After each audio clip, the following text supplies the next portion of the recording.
knows every shadow like a lover's name. Her steps a rhythm, a deadly game.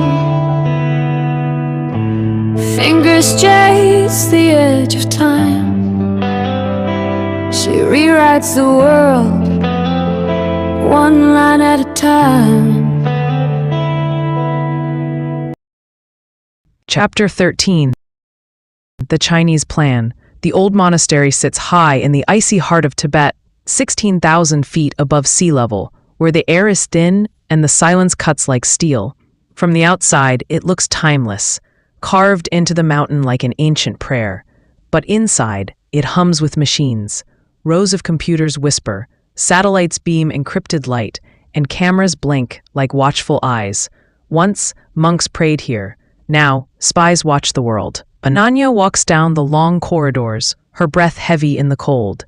Every step echoes under surveillance.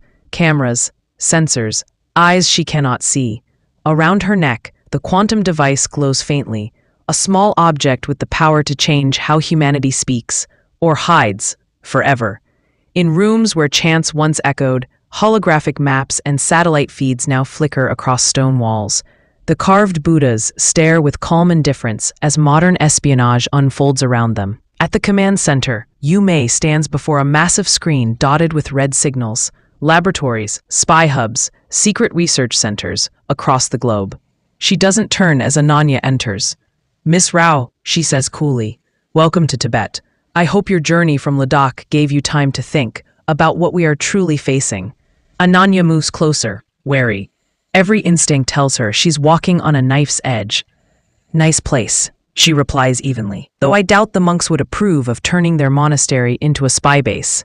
Mei turns, her movement precise, disciplined, a soldier wrapped in the grace of a diplomat. She gestures toward a chair. "Sometimes," she says, "sacred places must serve practical ends. Both prayer and planning demand clarity about what truly matters." The room darkens. Floating blue panels light up around them. Quantum schematics, intercepted data, live surveillance feeds. The Chinese have been watching every nation chasing the same secret, unbreakable communication. "The device you carry," Mei says, her tone low, "changes everything.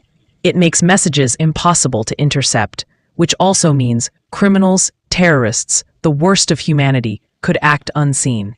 She walks through the flickering projections, as if among ghosts of the future.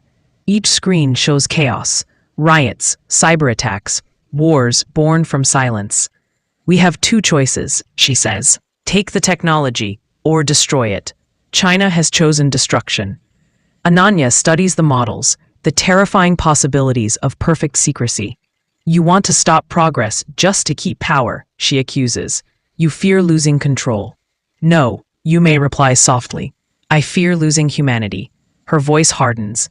"Perfect hiding means perfect harm. You cannot fight what you cannot see." The truth lands heavy. Even Ananya sees it. Quantum communication doesn't just protect privacy. It can make evil invisible. Then Mei turns toward her. "Your body is the key. The quantum locks are biological. Your DNA, your neural patterns. Without you, the device is worthless." That's when Ananya understands. She isn't just carrying the technology, she is the technology, and that makes her both the prize and the target. "Killing you," Mei says coldly, ends the arms race before it begins. But before Ananya can speak, alarms pierce the stillness. Sirens wail, doors seal. The mountain trembles. "Attackers," a voice cries over comms. Multiple hostiles breaching from both sides. Gunfire erupts, echoing like thunder in a temple. The sacred halls become a battlefield. The carvings of dragons and Buddhas are torn apart by bullets. "American mercenaries," Ananya mutters, recognizing the harsh stutter of their weapons. "Walker's team." Mei moves with deadly efficiency, twin pistols flashing. Between the chaos, her voice cuts through. "We fight together, until the threat is gone. Then, we settle things." Ananya nods, ducking behind a shattered pillar as bullets ricochet off incense burners. Sometimes, survival means trusting your enemy. For now, monks' paintings become tactical maps. Prayer wheels block bullets. The ancient symbols of peace lie scattered in war. Explosions tear through the structure. Dust fills the air. Buddhas seem to weep in the flickering firelight. They're breaching the command center. The guards shout. "Seal it," Mei orders. "If they take this place, they take the future." Then, one final decision. "We blow the base," she declares, activating the destruct sequence. Better it burns than falls into their hands. The mountain shakes as charges ignite. The monastery, centuries old, collapses inward in controlled fury. Through the flames and smoke, the two women flee into tunnels hewn by monks long dead. Echoes of footsteps and pursuit fill the dark. "American specialists," Mei hisses. "These ones are trained for underground combat." As they emerge into the frozen dawn, the monastery behind them implodes, consumed by its own secrecy. The wind howls across the endless white peaks, carrying with it the sound of history erased. Breathing hard, Mei stops beside a ridge and looks toward the rising sun. "Perfect communication means perfect freedom," she says quietly. "But perfect freedom means perfect chaos. Perfect crime, perfect destruction." Her gaze hardens.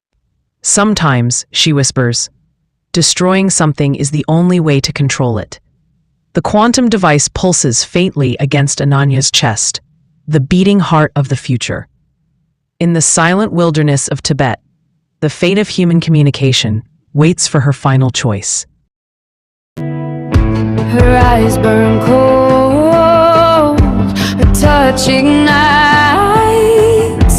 She's the heartbeat in the dead of night.